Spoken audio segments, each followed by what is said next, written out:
ব্রিটিশরা যে শিক্ষা ব্যবস্থা প্রবর্তন করতে চেয়েছিল তা পুরোপুরি ছিল এক ধরনের কলোনিয়াল মাইন্ডসেট থেকে। অর্থাৎ এই শিক্ষা ব্যবস্থায় যারা শিক্ষিত হবে তারা চিন্তায়, মননে, চিন্তা পদ্ধতিতে তারা হবে ব্রিটিশ, কিন্তু দেখতে তারা হবে এই অঞ্চলের মানুষ।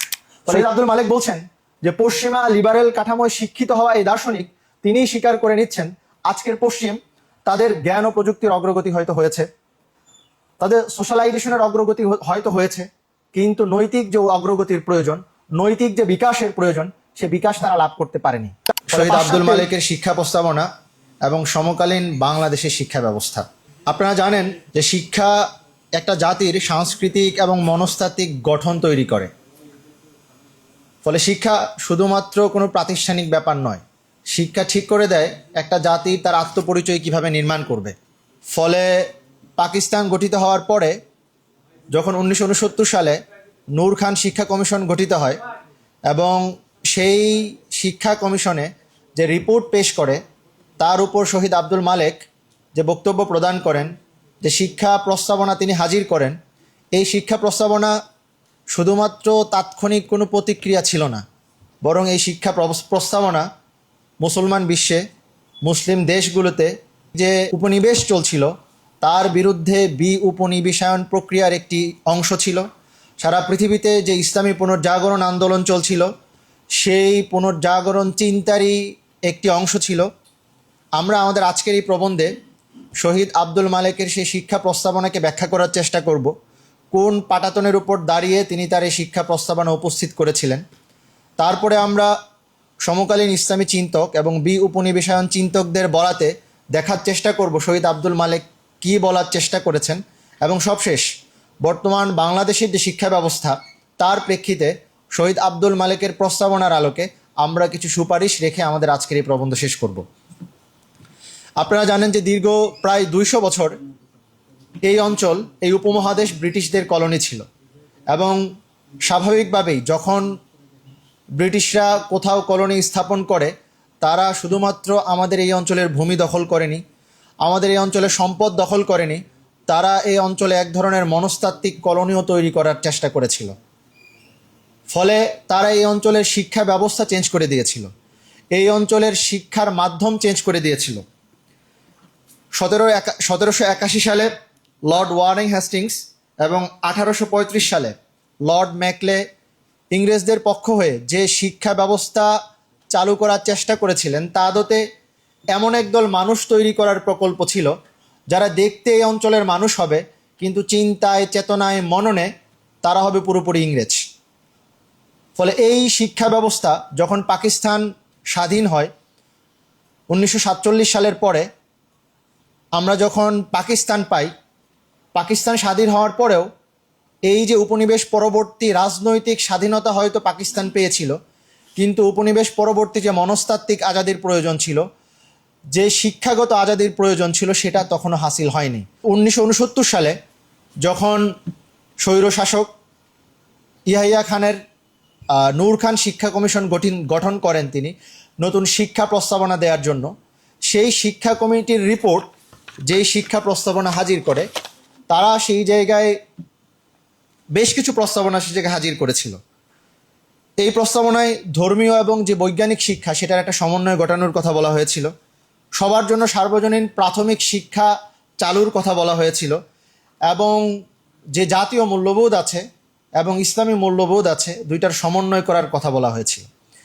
এই শিক্ষা কমিশনের রিপোর্ট যখন প্রকাশ করা হয় তখন এই শিক্ষা কমিশনের রিপোর্টের বিরুদ্ধে এই অঞ্চলের সেকুলাররা এবং বামপন্থীরা তারা ব্যাপক আলোচনা শুরু করলো।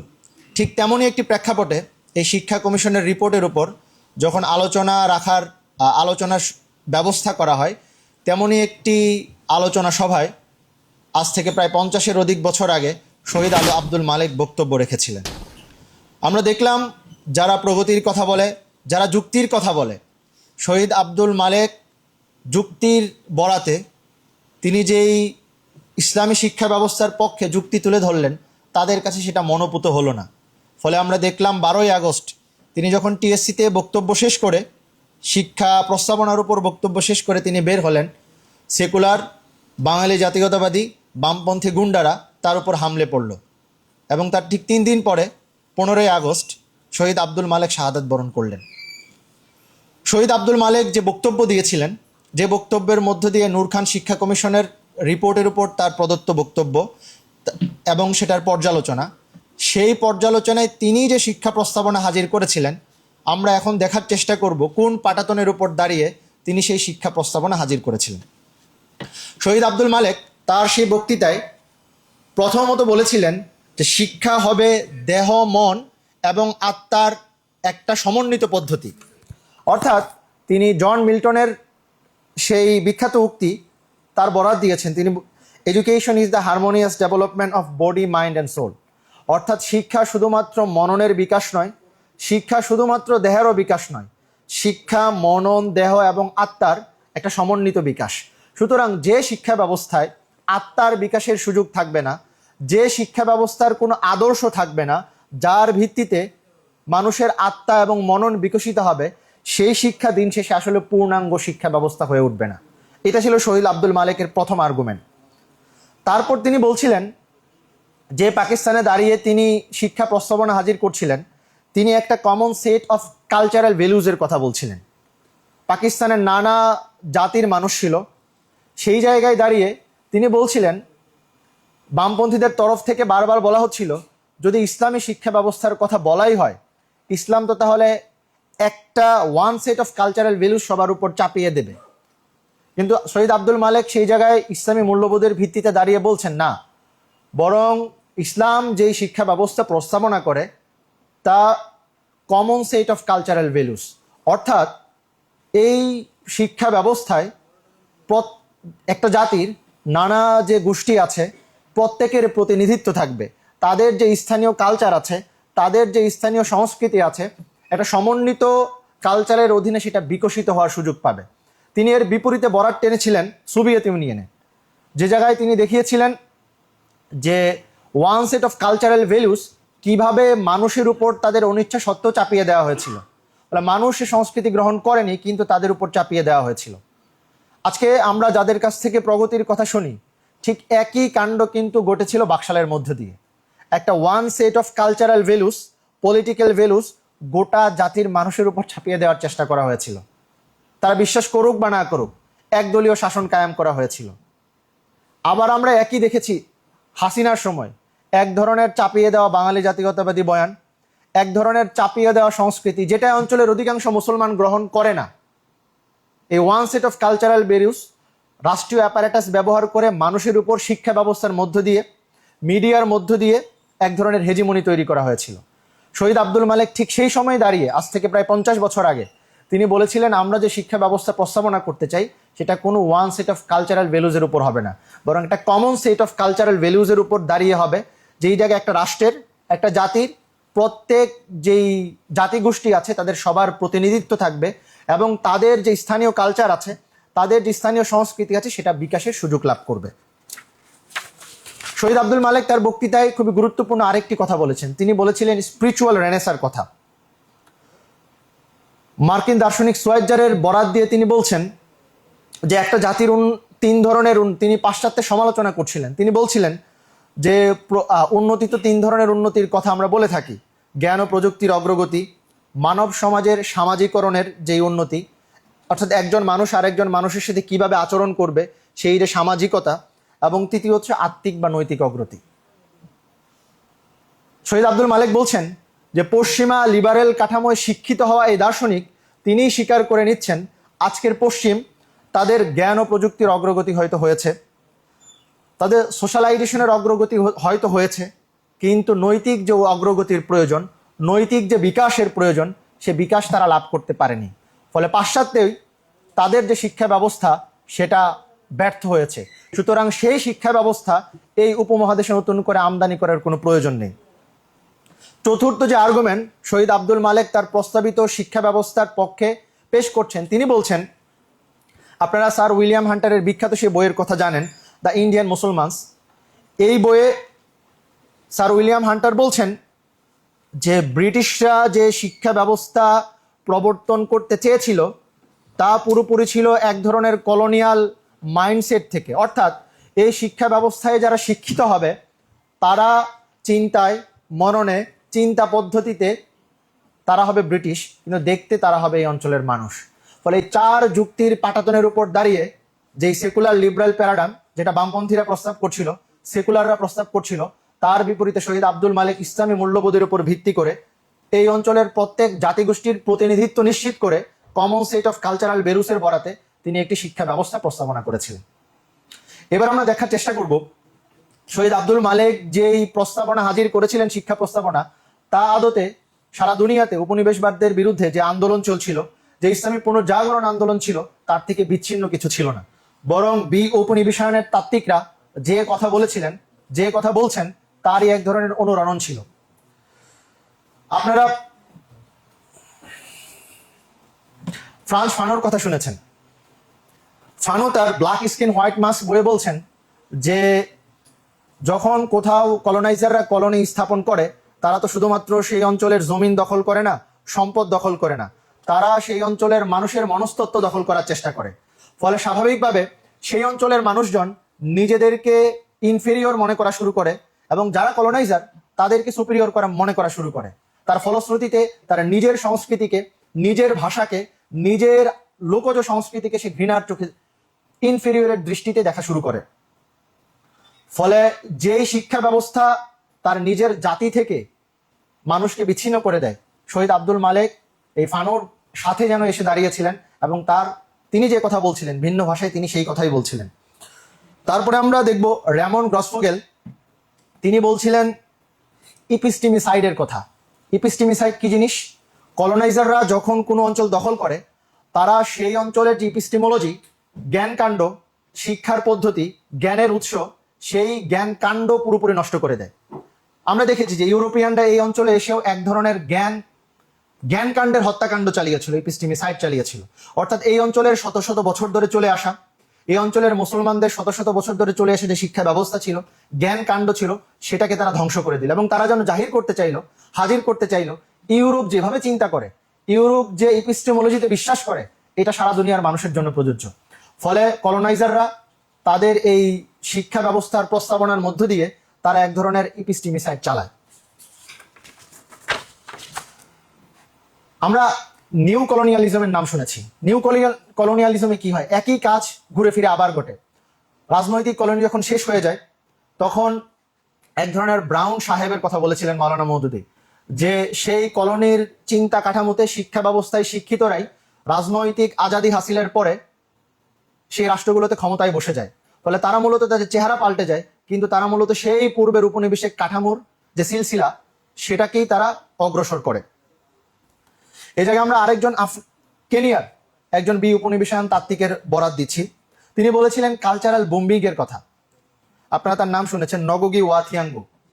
তিনি বলছেন যখন কলোনাইজাররা কোনো অঞ্চলে কলোনি করতে আসে, তারা যেন ওই অঞ্চলের যে কালচার, তার উপর ওয়ান কাইন্ড অফ বোম্বিং করে, শুধুমাত্র ধ্বংস করে না, ওই অঞ্চলের মানুষের যে কালচার আছে, ওই অঞ্চলের মানুষের যে বিশ্বাস আছে, সংস্কৃতি আছে, সেটাকে তারা ধ্বংস করে দেয়। এবং এই জায়গায় আমাদের আরো ইসলামী চিন্তকদের মধ্য থেকে যারা শিক্ষা ব্যবস্থা নিয়ে কথা বলেছেন এবং উপনিবেশায়ন নিয়ে কথা বলেছেন, তারা খুবই গুরুত্বপূর্ণ হয়ে ওঠেন। আমরা মালিক বিন নবীর কথা শুনেছি। মালিক বিন নবী বলছেন, তিনি আল ইস্তেমারিয়া তত্ত্বের কথা বলতেছেন। আল ইস্তেমারিয়া তত্ত্ব মানে কি? তিনি বলছেন একটা জাতি তখনই কলোনি হয় শুধুমাত্র কলোনাইজাররা এসে আক্রমণ করার মধ্য দিয়ে সে কলোনি হয়ে ওঠে না, বরং কলোনাইজাররা আক্রমণ করার আগে সে এমন এক ধরনের মনস্তাত্ত্বিক, এমন এক ধরনের অবস্থায় পৌঁছে যায় যেন সে কলোনির জন্য ভালনারেবল হয়ে যায়। মানে তার এই যে অন্তরীণ যে অবস্থা, নিজের যে অবস্থা, এইটাকে মালিক বিন নবী বলছেন আল ইস্তেমারিয়া। মালিক বিন নবীর ভাষায় এই যে কলোনি ঘটে, এটা দ্বিপাক্ষিক পদ্ধতির মধ্য দিয়ে ঘটে। কলোনাইজাররা যেমন আক্রমণ করে এবং পাশাপাশি যাদেরকে কলোনি করা হচ্ছে তাদের মধ্যে সেই ধরনের উপাদান বিদ্যমান থাকে, ফলে কলোনি করা সম্ভব হয়ে ওঠে। ওই জাতির মানুষেরা নিজেদের সংস্কৃতিকে, নিজেদের বিশ্বাসকে, নিজেদের মূল্যবোধকে নিজেরাই ছোট মনে করা শুরু করে, তখন স্বাভাবিকভাবেই কলোনি স্থাপন করা সহজ হয়। আমরা সমকালীন ইসলামী চিন্তকদের মধ্যে আরো কিছু চিন্তকের বরাত দিতে পারি। সাইয়েদ নাকিব আল আত্তাসের কথা বলতে পারি। সাইয়েদ নাকিব আল আত্তাস বলছেন বর্তমান যে পশ্চিমা শিক্ষা কাঠামো, এটা হচ্ছে এক ধরনের তালিম, কিন্তু ইসলাম এর বিপরীতে যে শিক্ষা কাঠামো প্রস্তাবনা করে সেটা হচ্ছে তাদিব। তালিম আর তাদিবের মধ্যে পার্থক্য কি? তালিম হচ্ছে শুধুমাত্র এক ধরনের তথ্যের পুঞ্জীভূতকরণ, শিক্ষার্থীর মাথায়, ছাত্রের মাথায় হাজার হাজার গাদা গাদা তথ্য ভরে দেওয়া, যে তথ্যের কোনো ধরনের নৈতিকতা থাকে না। কিন্তু ইসলাম যে শিক্ষা ব্যবস্থা প্রস্তাবনা করে সেটা হচ্ছে তাদিব। এই জায়গায় শুধুমাত্র সে কিছু গাদা গাদা তথ্য মুখস্থ করায় না, বরং সে একজন শিক্ষার্থীকে জানাতে চায় যে এই পৃথিবীতে তার অবস্থান কি, এই গোটা বিশ্বজগতের সাথে, মহাবিশ্বের সাথে, মহাবিশ্বের খোদার সাথে, মানুষের সাথে তার কি সম্পর্ক, এই দুনিয়াতে কি হিসেবে সে ফাংশন করবে, এটা সে জানাতে চায়। আপনারা ইসমাইল রাজি আল ফারুকির নাম শুনেছেন। ইসমাইল রাজি আল ফারুকি বলছেন এডুকেশনাল ডুয়ালিজমের কথা। এডুকেশনাল ডুয়ালিজম কি জিনিস? এডুকেশনাল ডুয়ালিজম আজকে আমরা আমাদের সমাজেও দেখতে পাই, যে একদিকে যেমন ধর্মীয় শিক্ষা ব্যবস্থা চলছে, আরেক দিকে তার বিপরীতে যেই প্রচলিত শিক্ষা ব্যবস্থা চলছে, এবং এই দুই শিক্ষা ব্যবস্থার মধ্যে এক ধরনের দূরত্ব তৈরি হচ্ছে। যারা মাদ্রাসায় পড়ছেন, ধর্মীয় শিক্ষা ব্যবস্থায় শিক্ষিত হচ্ছেন, তারা যারা প্রচলিত শিক্ষা ব্যবস্থায় শিক্ষিত হচ্ছেন তাদেরকে মনে করছেন যে তারা আসলে ইসলাম পালন করছে না, বা ইসলামের সাথে তাদের সম্পর্ক খুব কম। আবার এর বিপরীতে আমরা দেখতে পাচ্ছি যারা প্রচলিত শিক্ষা ব্যবস্থায় শিক্ষিত হচ্ছেন তারা হয়তো ইসলাম পালন করেনও, কিন্তু তারা মাদ্রাসায় যারা শিক্ষিত তাদেরকে মনে করছেন যে তারা দিন দুনিয়া কোনো কিছুই বুঝে না। ফলে এই যে এক ধরনের দ্বৈততা তৈরি হচ্ছে। এই জায়গায় আমরা আরেকজন চিন্তকের তত্ত্ব হাজির করছি, পাওলো ফ্রেরি। তিনি বলছিলেন এডুকেশনের ক্ষেত্রে ব্যাংকিং মডেল। ব্যাংকিং মডেল মানে কি? ব্যাংকিং মডেল মানে হচ্ছে ব্যাংকে আমরা যেমন টাকা পয়সা জমা রাখি, ঠিক তেমনি ভাবে বর্তমান শিক্ষা ব্যবস্থা শিক্ষার্থীর মাথায় কিছু ইনফরমেশন গাদা গাদা করে জমা রাখার নাম হয়ে উঠেছে। কিন্তু এর বিপরীতে তিনি শিক্ষার এক ধরনের নৈতিকীকরণের কথা বলছেন, যেটা to some extent Syed Naquib al আত্তাসও বলছেন। ফলে এই যে সামগ্রিক তত্ত্বায়ন উপনিবেশিক তাত্ত্বিকদের দৃষ্টিকোণ থেকে এবং ইসলামী তাত্ত্বিক এবং চিন্তকদের দৃষ্টিকোণ থেকে আমরা হাজির করলাম, মোটা দাগে তারা এই কথা বলার চেষ্টা করছেন শিক্ষা কোনো শুধুমাত্র মনস্তাত্ত্বিক ব্যাপার নয়। এই চিন্তকদের বলাতে আমরা দেখতে পাচ্ছি শিক্ষা হচ্ছে মনস্তাত্ত্বিক, মানসিক, সাংস্কৃতিক, দৈহিক, আত্মিক একটা সমন্বিত ব্যাপার।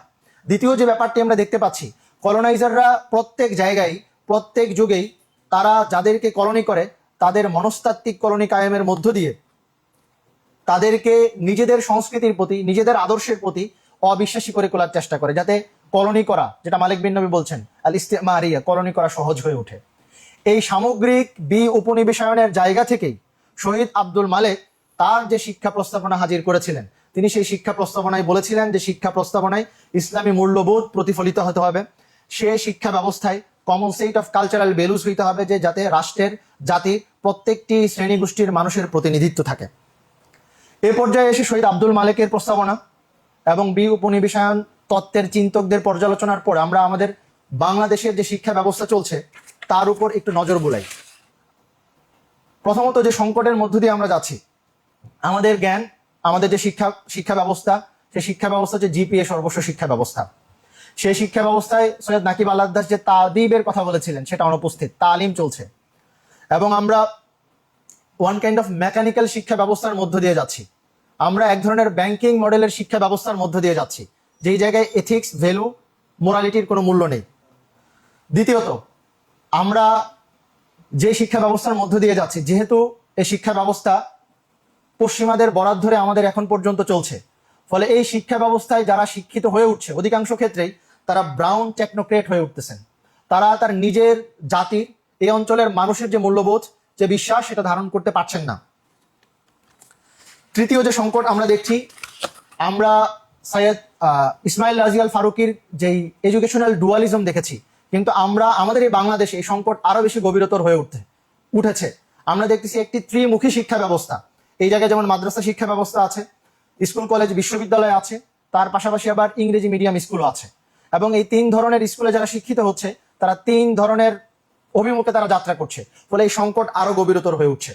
চতুর্থ যে সংকটের মধ্যে আমরা পড়ছি, আমরা দেখতে পাচ্ছি যে বর্তমান এআই এর যুগ, প্রচুর পরিমাণে মানুষ ইনফরমেশন পাচ্ছে এবং ইনফরমেশন তার হাতের মুঠোয় চলে এসেছে। কিন্তু এই যে গাদা গাদা ইনফরমেশন পাওয়ার পরেও যেহেতু আমাদের এই শিক্ষা ব্যবস্থা কোনো মোরালিটি নিশ্চিত করতে পারছে না, ফলে আমরা এই ইনফরমেশনের বরাত দিয়ে নানা ধরনের অপরাধ, সেটা পর্নোগ্রাফি থেকে শুরু করে নানা ধরনের যে অপরাধ আছে, এই অনলাইন ব্যবস্থা, এআই ব্যবহার করে আমাদের শিক্ষার্থীরা, আমাদের শিক্ষা ব্যবস্থায় যারা শিক্ষিত হচ্ছে তারা জড়িয়ে পড়ছে। শুধুমাত্র এই এআই না, বা প্রত্যেকটি অঙ্গনেই ইনফরমেশনের যে সহজলভ্যতা বর্তমান সময়ে হয়ে উঠেছে, কিন্তু এই ইনফরমেশনের সাথে যেহেতু মোরালিটির শর্ত আমাদের শিক্ষা ব্যবস্থা শিখাচ্ছে না, ফলে প্রত্যেক জায়গায় ইনফরমেশন, ডেটা যেটা আমাদের ফায়দা দেওয়ার কথা ছিল, এক একটা ডেটা যেন আমাদের এক একটা হুমকি হয়ে উঠছে। সর্বশেষ, এই যে সামগ্রিক বাংলাদেশের যে শিক্ষা ব্যবস্থার মূল্যায়ন এবং শহীদ আব্দুল মালেকের যে শিক্ষা প্রস্তাবনা এবং উপনিবেশায়ন তাত্ত্বিকদের যে পর্যালোচনা, এর উপর ভিত্তি করে আমরা আমাদের বর্তমান বাংলাদেশের জন্য কিছু সুপারিশ হাজির করতে চাই আমাদের এই প্রবন্ধের শেষে।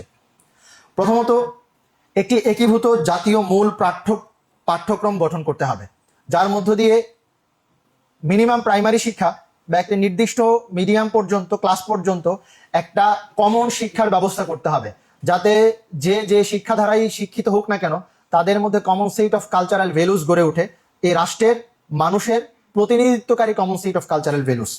2 নম্বর সুপারিশ, ফেসিবাদের বয়ানমুক্ত পাঠ্যক্রম, ইতিহাসের সততা, জুলাই বিপ্লবের আকাঙ্ক্ষা। এই পর্যায়ে আমাদের সুপারিশ হচ্ছে, আমাদের যে পাঠ্যক্রমকে আমরা দেখতে পাচ্ছি যে নানান সময় নানানভাবে পরিবর্তন করা হয়। যখন যে সরকার আসে তার মতো করে ইতিহাস রচনা করে, আমরা আসলে আসল ইতিহাস জানতে পারি না। আমরা দেখেছি যে বিগত সময়ে বিশ্ববিদ্যালয়ের প্রায় প্রত্যেকটা ডিপার্টমেন্টে বাংলাদেশ স্টাডিজ নামে একটা বিষয় পড়ানো হতো। আমার মূল্যায়ন হচ্ছে বাংলাদেশ স্টাডিজ নামে যে বিষয়টা পড়ানো হতো সেটা হচ্ছে বাঙালি জাতীয়তাবাদী চিন্তার একটা সার নির্দেশ পড়ানোর জন্যই এই ব্যাপারটা হাজির করা হয়েছে। যে জায়গায় বাঙালির ইতিহাস শুরু হয় 71 থেকে, যে জায়গায় বাঙালির ইতিহাসে 47-এর কোনো দাম থাকে না।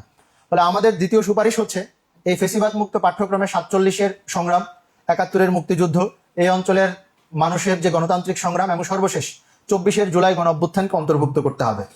তৃতীয় সুপারিশ, আমাদের দক্ষ মানব সম্পদ গঠন করার পাশাপাশি এই শিক্ষা ব্যবস্থাকে নৈতিকতা যুক্ত করতে হবে। সেই ক্ষেত্রে শুধুমাত্র এআই রোবোটিক্স, যে এআই এর উন্নতি হচ্ছে, সেই ব্যবস্থাগুলাকে সঞ্চালন যুক্ত করাই একমাত্র সমাধান নয়, বরং এই দক্ষতা উন্নয়নের পাশাপাশি নৈতিকতার ব্যবস্থা যাতে রাখা হয় সেই সুপারিশ আমরা করছি। চতুর্থ, মূল্যায়নের ক্ষেত্রে আমাদের পরামর্শ হচ্ছে একটা প্রমিত সংকর মূল্যায়ন ব্যবস্থা রাখা। শুধুমাত্র পরীক্ষার খাতায় যা শিক্ষার্থীরা লিখে আসে তার উপর মূল্যায়ন ব্যবস্থা না রেখে তার অন্যান্য আচরণ, তার শিক্ষা কার্যক্রমে সামগ্রিক উপস্থিতি, তার বোঝাপড়া, সততা, সামাজিক দায়বদ্ধতা এবং নেতৃত্বের পারফরমেন্স, এই সামগ্রিক ব্যাপারকে মাথায় রেখে লিখিত পরীক্ষা এবং এই এক ধরনের সংকর মূল্যায়নে যাওয়ার আমরা সুপারিশ করছি। আমাদের পঞ্চম সুপারিশ হচ্ছে শিক্ষাঙ্গনে যাতে সরকারি দলের, ক্ষমতাসীন দলের রেজুর ভিত্তিক রাজনীতি না চলে, এই জন্য শিক্ষা প্রতিষ্ঠানগুলোতে শিক্ষার্থীদের প্রতিনিধিত্বশীল শিক্ষা ব্যবস্থা যাতে চালু থাকে, সেজন্য প্রত্যেক বছর যাতে শিক্ষার্থীদের যেই ছাত্র সংসদ নির্বাচন সেটা যাতে চালু থাকে। ষষ্ঠ, শিক্ষকতা পেশার ক্ষেত্রে শিক্ষকতা পেশার পুনর্গঠন, বাজেট বৃদ্ধি এবং আঞ্চলিক মাদ্রাসা বৈষম্য নিরসন করা। আমরা দেখেছি যে শিক্ষকদের বারবার আন্দোলনে নামতে হয় নানাবিধ বেতন ভাতা বৃদ্ধিতে। ফলে শিক্ষকতা, আমরা যদি শিক্ষা ব্যবস্থার পুনর্গঠন করতে চাই, এই জায়গায় শিক্ষকদের বেতন বৃদ্ধি করতে হবে, তাদের যথাযথ যে মূল্যায়ন সেটা আমাদেরকে করতে হবে এবং আমাদের যে সমস্ত মেধাবী শিক্ষার্থীরা বাইরে চলে যাচ্ছেন তাদেরকে বাংলাদেশে এনে শিক্ষকতা পেশায় যুক্ত করার চেষ্টা করতে হবে এবং অতি অবশ্যই দলীয় মূল্যায়নের ভিত্তিতে, দলীয় রাজনীতির ভিত্তিতে যে শিক্ষক নিয়োগ চলছে সেটা বন্ধ করতে হবে। আমাদের সবশেষ সুপারিশ হচ্ছে একটি স্থায়ী জাতীয় শিক্ষা গবেষণা ও কারিকুলাম কমিশন গঠন। কারণ আমরা দেখছি যে স্থায়ী জাতীয় শিক্ষা গবেষণা ও কারিকুলাম না থাকার কারণে প্রত্যেক বছরে ইতিহাস চেঞ্জ হয়ে যায়, স্বাধীনতার ঘোষক এক এক সময় এক একজন হয়ে যায়। ফলে যদি আমরা এবং এর মধ্য দিয়ে কি হচ্ছে, আসলে এর মধ্য দিয়ে শুধুমাত্র রাজনৈতিক দ্বন্দ্ব প্রকাশ পাচ্ছে না, এর মধ্য দিয়ে মূলত আমাদের এই অঞ্চলের মানুষের যে জাতিসত্তার পরিচয় এটা আমরা এখনো ঠিক করতে পারছি না। ফলে এই জাতিসত্তার পরিচয় ঠিক না করতে পারার এক নজিরই হচ্ছে এই শিক্ষা ব্যবস্থার বারবার পরিবর্তন। ফলে আমরা সুপারিশ করছি একটি স্থায়ী জাতীয় শিক্ষা গবেষণা ও কারিকুলাম কমিশন গঠন। আমরা আশা রাখবো যারা ক্ষমতায় আছেন, সরকারে আছেন, আমাদের সুপারিশগুলো নজর দেওয়ার জন্য। সবশেষ, আমাদের এই প্রবন্ধের শেষে আমরা বলতে চাই, শহীদ আব্দুল মালেক আজ থেকে প্রায় 50 বছর আগে তিনি টিএসসিতে দাঁড়িয়ে যে বক্তব্য দিয়েছিলেন, যে শিক্ষা প্রস্তাবনা হাজির করেছিলেন, এটা তার সাময়িক তৎক্ষণাৎ কোনো প্রতিক্রিয়া ছিল না, বরং সারা দুনিয়াতে যে উপনিবেশায়ন আন্দোলন চলছিল, যে ইসলামী পুনর্জাগরণ আন্দোলন চলছিল, তারই চিন্তার অনুরণন ছিল। তিনি যে শিক্ষা ব্যবস্থা প্রস্তাবনা করেছিলেন আজ থেকে প্রায় 50 বছর আগে, একটি সমৃদ্ধ জাতি গড়ার জন্য, একটি জাতির প্রত্যেক মানুষের প্রতিনিধিত্ব নিশ্চিত করার জন্য, ঠিক আজকেও 50 বছর পরে দাঁড়িয়েও এই শিক্ষা প্রস্তাবনা ঠিক ততটাই প্রাসঙ্গিক।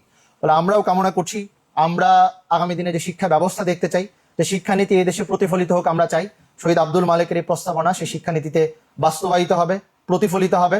এই আশাবাদ ব্যক্ত রেখে আমি আমার প্রবন্ধ উপস্থাপন শেষ করছি। ধন্যবাদ সবাইকে। আসসালামু আলাইকুম ওয়া রাহমাতুল্লাহ।